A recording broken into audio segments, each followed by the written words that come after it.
Welcome to the Starzology Astrology Podcast. I'm your host, Arwynne O'Neill, and today I'm here with my friend Katia. Hello. Thanks for having me, Arwynne. Thanks for coming.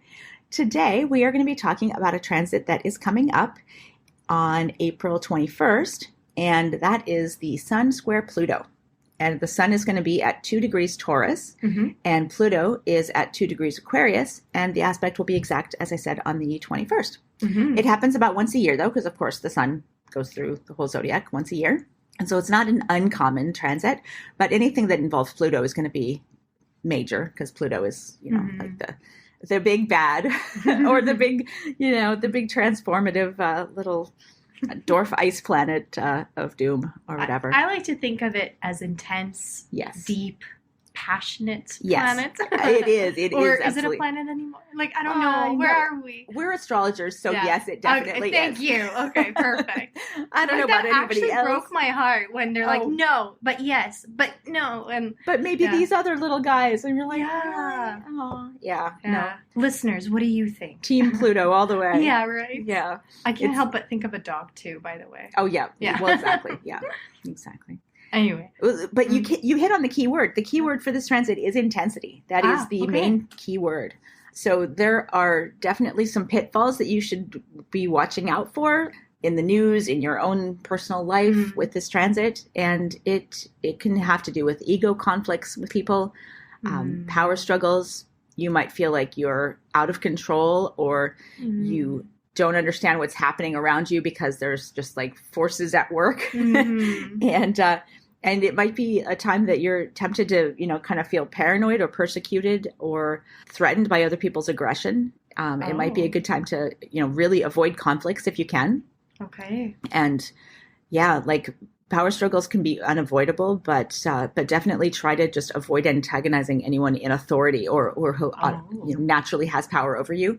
And people may just try to dominate you and control or abuse what power they do have. And it's the kind of aspect that makes you kind of want to either, dominate or, strike out at people and try to sort of manipulate them, which is not great. No. So it's both being threatened by other people's powers and your own power. Like you're neither is healthy, it sounds like. Right. Yeah, okay. Exactly. Because we're all being affected by it, right? Yeah. So it's like, and some people are going to be more prone to being one or the other, right? Like some people are automatically just naturally more authoritative or more kind of power hungry in life. Yeah. And so they'll kind of be more tempted to go in that direction. And if you are not that kind of person, you might feel this energy, but instead of feeling like you want to, dominate other people, you might feel like, oh my God, everyone's trying, everyone's so controlling right now. Why are people lashing out with jealousy, or why are people trying to take credit for my work, or like, why is my boss all of a sudden having so many unreasonable demands on me, or are they good at, maybe they're less self-aware, maybe? Is that, I don't know. I guess where I'm going with this is I imagine this type of person, or if this is in their chart, to be really good at solving problems, but maybe not so like sensitively. They're like, what am I doing wrong? I'm solving this. I'm like contributing. I'm getting things done. I'm accomplishing things, but maybe at the expense of someone or others. For sure. Okay. Absolutely. Are they like manipulative, secretive? I could certainly see that. Yeah. Do they cheat? Maybe. Okay. I mean, they would definitely be the kind of person who, and when you think of a cheating, is it like in a relationship, or is it like just cheating at life, like just trying to get away with things? Well, the style of just like thinking of cheating, whether it's in a relationship or on an exam or something like that. I mean, there's definitely an aspect of getting away with things, abusing power, maybe not necessarily controlling other people, but feeling like you are owed something. So you have the right to use your powers manipulatively or to get away with things, or to be addictive or vindictive, and it's okay because everyone else is doing it. That's the kind of thing, like it can be very stressful for other people because nobody wants to be dominated or well, okay, that's not true. Nobody wants to be persecuted or, have dominate in a bad way. Exactly. Yeah. People don't want to have their freedom taken away, but clearly when someone is cheating or going outside of the rules or being kind of controlling, someone else is going to be suffering. Yeah. Generally speaking, you don't, otherwise you're just you're a pioneer or you're independent or whatever. But generally we live in a society where your behavior is going to affect others. And assuming they're not maleficent. Yeah. I guess trying from a more positive perspective, they're just shooting the shot, right? They miss 100% of the shots they don't take. And I guess if they occasionally, if they're asking for something that maybe they don't actually deserve or haven't earned or whatever. Yeah, they don't care. No, because someone's going to take it. Yeah, it's no one's going to give you an easy ride in life. You have to take what whatever you get. You have to drag it. Take it. Whatever. Yeah. That's the kind of person who definitely would agree with that statement. It sounds like it could be transformative too, though. Oh, absolutely. Right? And if this is something where you have felt like you don't have any control in your life. And this is, I'm going back on what I said about not inviting conflict with others, but this could give you an extra boost to speak up for yourself, to stand up for yourself. And you may get into conflicts with others, but sometimes you can't avoid it. And maybe sometimes you need that little extra boost to sort of say, well, no, I need to assert my authority at this time. I need to finally stand up for myself at some point. And I mean, you can't always avoid conflict in life. It's going to happen. So, maybe at this time, if you suddenly feel a fire lit under you to actually stand up for yourself, well, maybe that's a good use of this energy. If you have been kind of a doormat, or if you feel like people have been taking advantage of you. Yeah. And it doesn't have to be so sinister either. No. I imagine that this could also apply, say you've been at a job for several years and they've been so lovely and really supportive and such, but you're kind of moving on, but you feel, I guess this is the person that wouldn't feel guilty about leaving. They're I did everything I could. This is the it's a stepping stone. Yeah. And this is shifting to another career. It doesn't come with so much guilt as somebody who is more sensitive to disappointing others. For sure. So maybe that is kind of a good thing.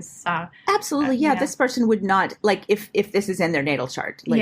This is definitely not the kind of person who would feel held back by, I don't want to rock the boat, or I don't want to disappoint people, or no, it's I really admire people like that, because it seems as a recovering doormat, I'm so proud of other people, especially if I identify myself in them when they go after what they want. My initial response is whoa, that's bold, but I'm so inspired and motivated by that, and I'm proud of them, because I wish I was more like that. Yeah, that's a really great point. That is very true. 100%. Interesting. Yeah. And so what are, how obvious is this? What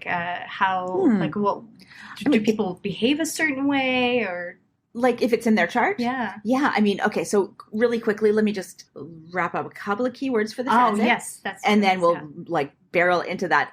So just because we're not dealing with the square, and I think we talked about we are dealing with the square. We're not the conjunction. We talked about the conjunction of Sun and Pluto a while ago. And so with the conjunction and even the opposition, the likelihood is that you're going to learn to deal with these kind of energies in a more constructive way. But since it is the square, the likelihood is that it might not go well if you try to assert your authority at this time.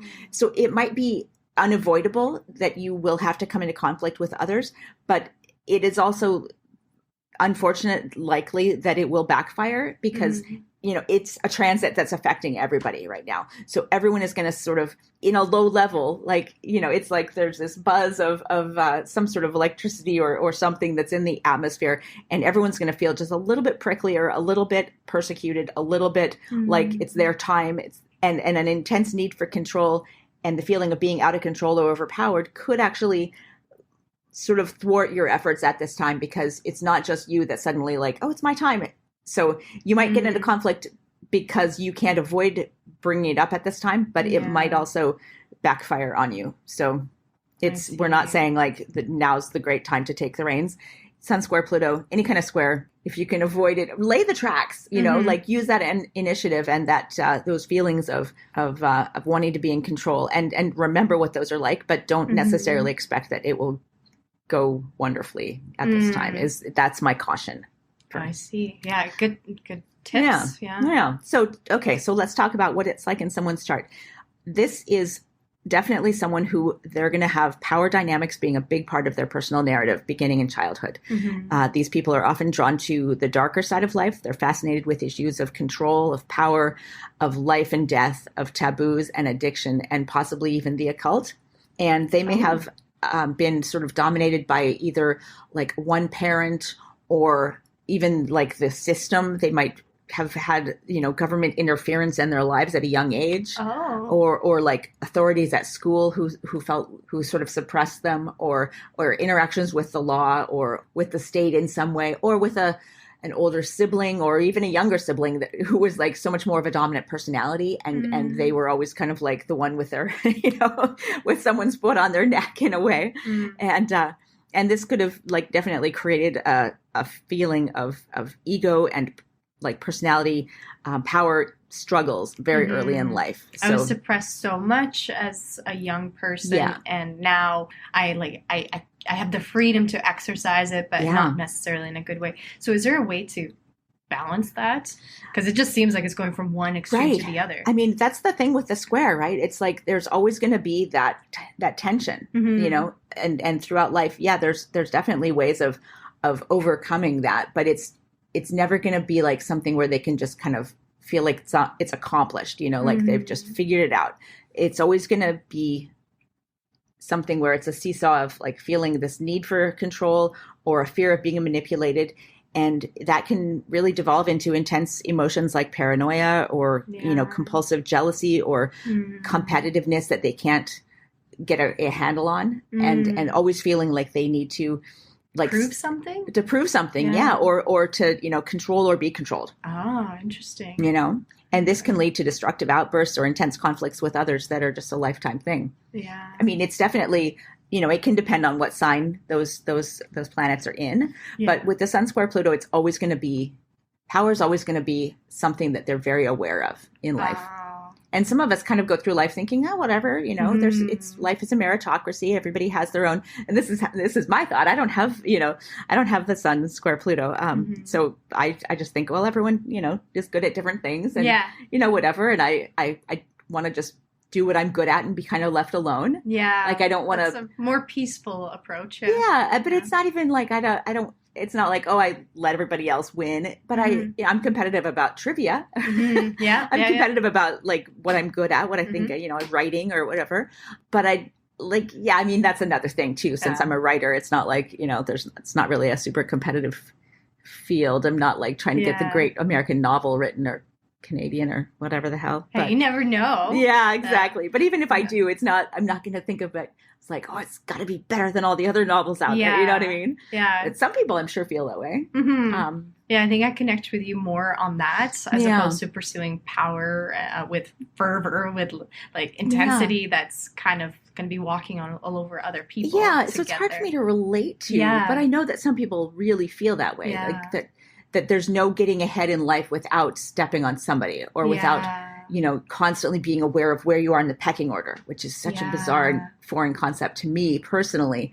But a lot of people feel that way. And a lot of people feel like they're constantly comparing and being judged, you know, or especially with social media, which I find really disturbing. That's just a thing that like the whole reality show, like mentality where you're, I'm not here to make friends, you know, you're like the survivor, there could be only one or whatever. And you kind of feel like, I don't feel that way and I don't understand it, but I know a lot of people do. And there's something in our society that definitely feeds into that tendency if that is something in your personality. And there's really destructive forces out there that will capitalize on people's desire to always feel the need to compete or always have to, I mean, God, cosmetic surgery and all of that stuff, you know, or just, I guess they take it too far. Like that's the problem. I mean, even just, even the fashion industry, like just for women, like, and men, of course, too, but like you have to invest so much in order just to kind of be keeping up especially depending on what job you have. Like there's certain jobs, certain industries where it's not acceptable to just kind of coast and, you know, age gracefully, you know, or just, you know, have a bad day or whatever, or like if you're in school, you are constantly in a competitive mode, and there's certain, you know, industries and certain jobs where that's just a fact of life. Like, and we all have, like, you know, there's certain TV shows that are great, not just reality shows, like thinking of Billions or, you know, something like that, where like it's such sunset. It's such a foreign, crazy mentality, but that is real for some people. That is 100% like the way that they live their lives. And this is definitely a Sun Square Pluto thing, where like just the competitiveness of every day, the cutthroat eat or be eaten thing is you know, an everyday factor. I've said this before, and I wish there was a way to maybe not box people in, because I know we're much more fluid and dynamic, and there's multifaceted and all of that. We're much more complex than this. But I wish that during very specific times, so I guess the 2 weeks, right? That's how long this... I mean, this is less than that, because the sun moves pretty quickly. I would say only for a couple of days, really, for this one. Okay. Only a couple of days. I mean, Pluto is a slow-moving, obviously very slow-moving planet, but the sun is really only going to be directly in square. In a square, you wouldn't have, like, huge orbs. It's, like, maybe 4 degrees, 2 degrees, something like that in the transit. So I would say a couple days. And so, like, how would you support yourself if you see that in yourself, or you know that this is in your chart? Or how could you support, say, a spouse or like somebody you live with that during this couple of days? If you have, like if you know that someone in your life that you care about has this in their chart, I mean, I would say try to channel their competitive nature in, like, or help them to channel it in constructive ways.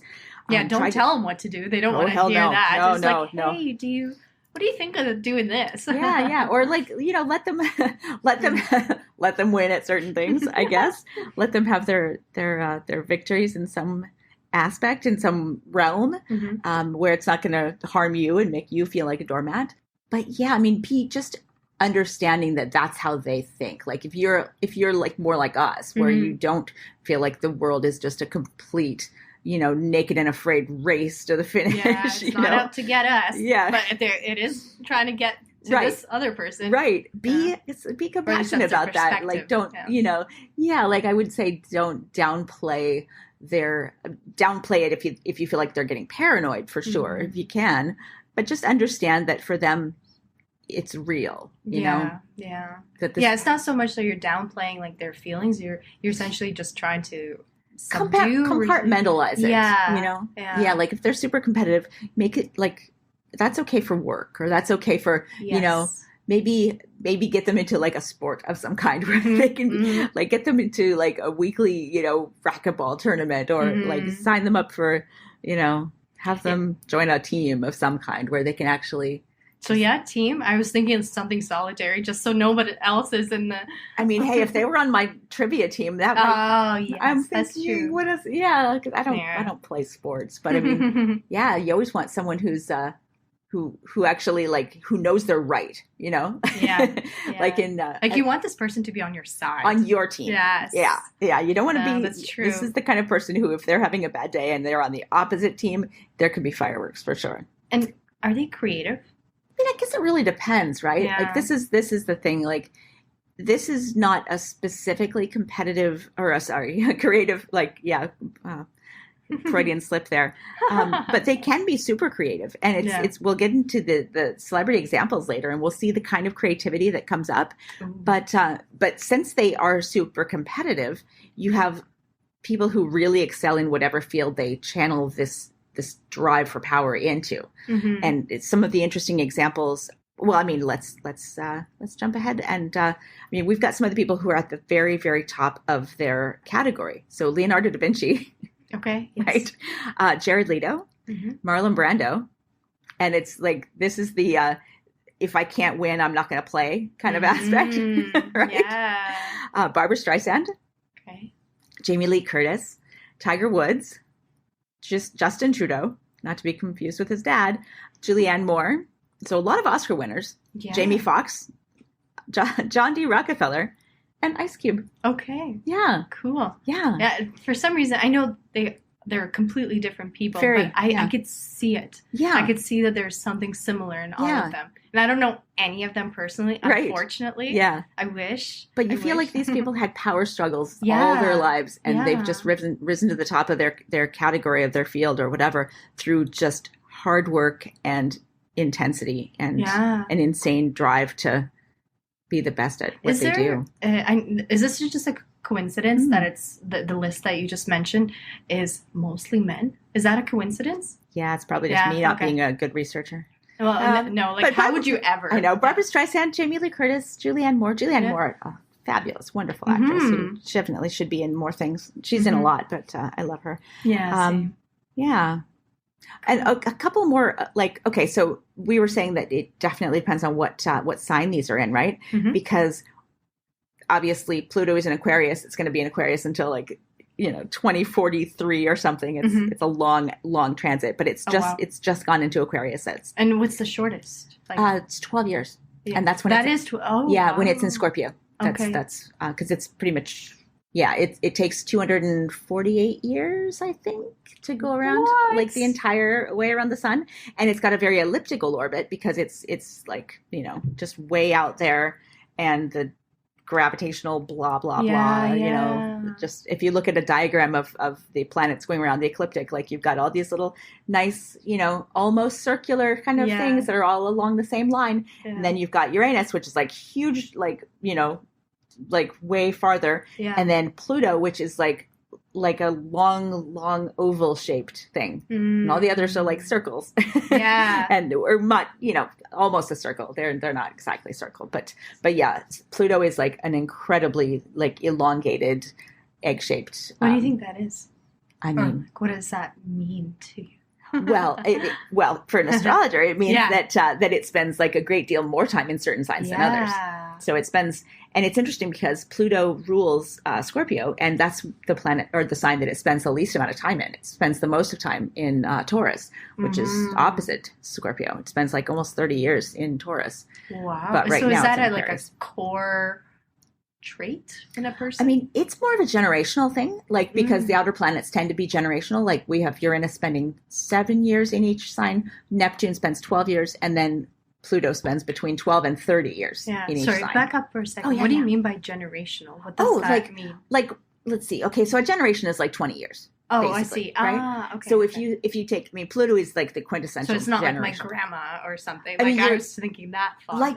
Your grandma would probably be the Pluto in what year was she born approximately? 38. Yeah, so that would have been right on the cusp of either Cancer or Leo.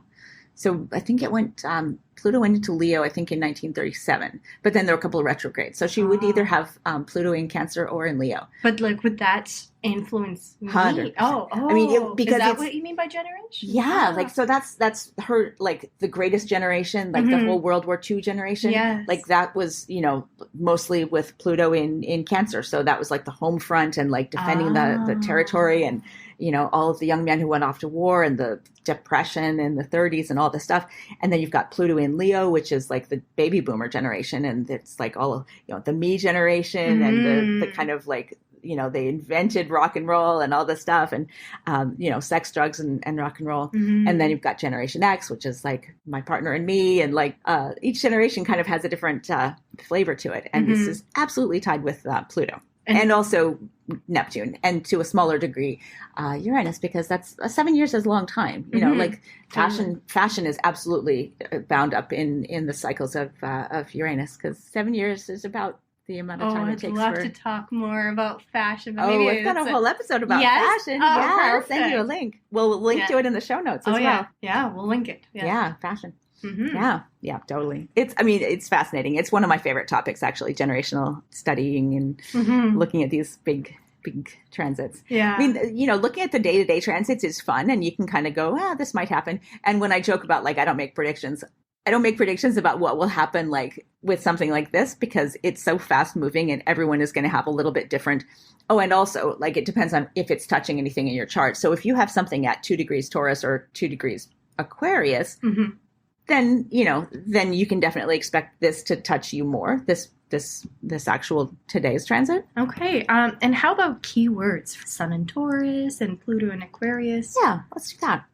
So let's talk about Taurus. I mean, everyone knows people who are Tauruses. This is a very common Guilty. thing. Yay! Sweet. Exactly. So the keywords for Taurus, and we're just entering Taurus season. So I love this. Taurus season, exactly. Who doesn't love spring? But especially Taurus season. Especially Taurus season, exactly. So some keywords for Taurus are sensuality, stubbornness, or down to earth, determined, Thank you. appreciation of comfort and the good things in life, luxuries, leisure, financial security. And many of our titans of industry have historically had the sun in Taurus, which is a really fascinating little thing. Could you repeat that one more time? Many of our titans of industry, like financial, like wizards. Yeah, it's just an interesting thing. Even Karl Marx, which is, I would definitely not say but economic theorists. Yeah, people who think a lot about money and the system of money and goods and transactions surrounding like just goods and services and the transactional nature of reality. Like that's how that is just an interesting the world is viewed. Yeah, is by transaction. Like would that be also involved in like relationships? I mean, it's like transactional. Yeah, like in a way, because Taurus, it's like if you look at the zodiac and you think that the first house is the house of Aries, right? So by personality, and it's like the infant going, crying and just me. Yeah. And the Taurus is like when you first sort of notice the next evolution. Yeah, exactly. It's when you first notice other people. So it's like the proto beginning of, I recognize that you're another person and it's not just all about me. And then you also notice other things. So it's like that. It goes from being me to being, this is mine, right? So there's this acquisitiveness and this like, grasping thing. I'm doing this thing with my hands that you can't see because we are a podcast, but it's like there's this tactile nature that has to do with Taurus, and using your hands and your words to communicate in a very rudimentary kind of like way. And the throat is like the part of the body that's associated with like, so the head is like Aries, right? And then you move down in the zodiac and it's the throat. And so a lot of people who have the sun in Taurus are very well known for having beautiful, rich, soulful voices. This is just a fact that is known. And statistically, that's me, is it? You have a great voice. Oh, thank you. You're kind. But this applies to me now. This is me. This is you, sun in Taurus. Yeah. Wow. But okay, so here's some examples. Okay. So Orson Welles. Nice. Incredibly famous voice. I love even just listening to him. You can just YouTube just different, interviews he's done and just like listen to him. He's wonderful. Cher, Adele, Barbara Streisand, Al Pacino, Janet Jackson, George Clooney. Yeah. Oh, I love all of this. I know, exactly. I like being grouped with that bunch. Right? Yeah. Let's have them over for dinner. Can you imagine? That would be, how would you even want to get a word in edgewise? You just listen. Yeah. You just be like, Yeah. No, I think you would just listen. Yeah. But I wonder if I would listen to, or if it would be this like, we speak all at once. Ooh. I don't know. And it would still be so melodious and lovely sounding. Oh, yeah, that's true. Yeah. You know what? We would probably break into a song. Yeah, I bet. Yeah. And then we would start massaging each other or like feeding each other good food. Oh, God, yeah. That'd be an amazing dinner. Yeah, I'm okay with George Clooney and Cher and anyone from that list. Yeah, totally. To feed me grapes. and chocolate. I could take turns. Exactly. So keywords from Pluto in Aquarius. We've talked at length about Pluto in Aquarius, and we have an entire show that we can link to in the show notes about it, but really briefly. And Pluto in Aquarius is about the transformative power of technology, innovation, AI, the use of technology in revolutioning our daily lives, revolutionizing rather, the humanitarian uses of technology and the ability to use our ingenuity for the good of humanity. But also it's about the potential of technology to control our lives. So anytime Pluto goes into a different sign, we see a crisis in those areas that are symbolized by it.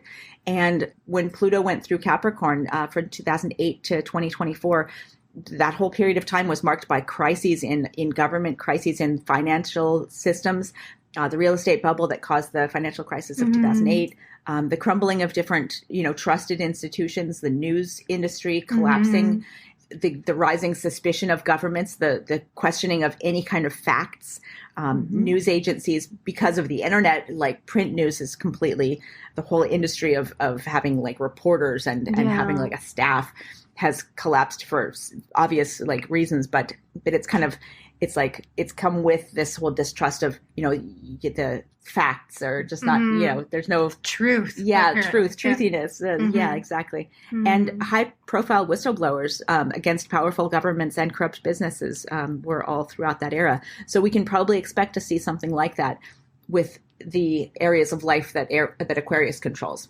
When Pluto is in Aquarius, we'll probably see a lot of suspicion of technology, and for good reason, because technology is invading every little nook and cranny of our lives. Is that why cybersecurity is growing? Yeah. Faster than any. Yeah. And also, the fraudsters and the scammers finding little ways to use every bit of technology, and the minute that something is invented, there's all of these different ways that they can use it to steal money or to steal their identity or to imitate people and deep fake and all that stuff. And like the questioning of truth is only going to get more and more complicated throughout this era. Ignore any air of paranoia in this, but is this why even language in common speak, like saying hacks or like, how can you, this is a life hack or something, just like using a hack and hacking and what that means, like, is that part of that? Like, is that the influence? Yeah. Oh, okay. Amazing. Oh. Yeah, that's interesting. That's totally interesting. Yeah, okay. Exactly, using all sorts of technology related words in I'm gonna embarrass myself a little bit, but please. The other day we were looking at physical photographs, and I kid you not, what I did with my finger is like, to go to the next photo is like go like this, like I swiped on the physical photo, and it seemed so normal to me in the moment, and I was like, wait a minute, why isn't it turning into the next page? Because it's a physical photo. That's amazing. So that's how much technology has impacted me at the very least, and I can only imagine how it's impacting everyone else. That's a hack in the opposite direction. Yeah. That's amazing. Yeah, it didn't work. I don't recommend that hack. Right, yeah, no, exactly. Just unless you want to just scatter photos so don't go up to strangers if you're dating and like swiping on them. Right, or left, whichever's the... Yeah, imagine you went up to somebody at the bar and they're swiping either They come up to you and you're just like, swipe them away. Yeah, okay, we don't actually condone that. Don't do that. But, like, in your mind, you could swipe. Exactly. There's safety there. Yeah. Well, there is for now. Yeah, you never know. Oh, where is this going? Okay, now I'm, like, truly getting paranoid. I know, right? Yeah, I wouldn't want anyone to go there. No, exactly. To the confines of my mind. Exactly. It'll happen, though.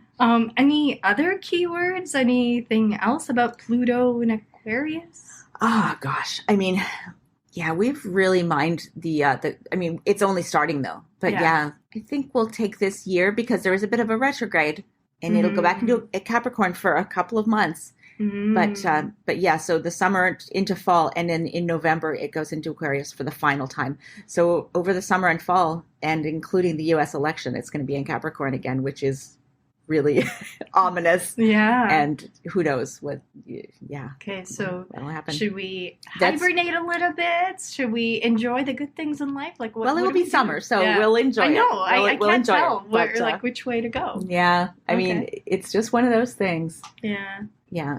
So find something that brings you comfort and peace. Yeah. And focus on that. Yeah. And ride it out. Avoid conflict at this time. Yeah.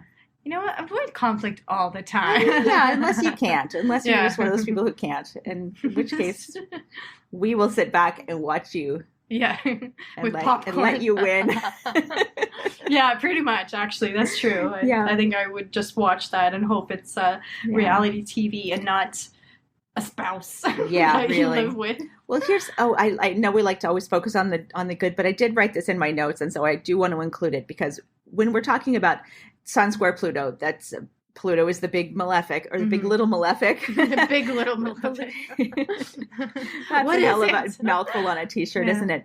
But we talked about the celebrities who are using it for good and harnessing these powers to really rise to the top of their game. But obviously, it's not going to always be a good outcome for everyone who has the Sun square Pluto, because it's an incredibly intense and. But so I've got a couple of examples of like the absolute, like the worst examples of people who have it in their chart who did not go well for. Joseph Mengele, which is one, and John Benet Ramsey. Super sad and awful. Yeah. Terrible. Yeah. But let's not focus on that. I just wanted to say it because I wrote it in my notes. Yeah, when you were talking about like Big Little Planet, I don't know why I thought of Big Trouble, Little China. In Little China, I must say. Yeah. Have you watched it? A long time ago. I know. Well, now unless there's been a reboot that I don't know about, but do you want that? No, like, it was fine the first time. I most never want a reboot. I always think that's ridiculous. Like, why are we redoing? Yeah, Total but Recall at the same and time, Point Break. So Point curious. Break, really? The first one was perfect. Come on. Hey, to each their own, I guess. I know exactly. Yeah. But yeah, maybe that's how we can end it off with Big Trouble in Little China. Go watch that. Avoid some conflict, and if you must conflict with anyone, then try to harness. Then try to do it in an action movie kind of way. Yeah. Just because we're all actors at the end of the day, right? Exactly. Being whether we're in our own movie or just the small players in someone else's movie who has the Sun square Pluto. Yeah. Take care of yourselves. Yeah, exactly. Take care of yourselves, everyone. Thanks for listening. Thanks for joining me. Thanks for having me, Arwynne. Always a pleasure. Absolutely. And we'll see you next time. Take care. Bye.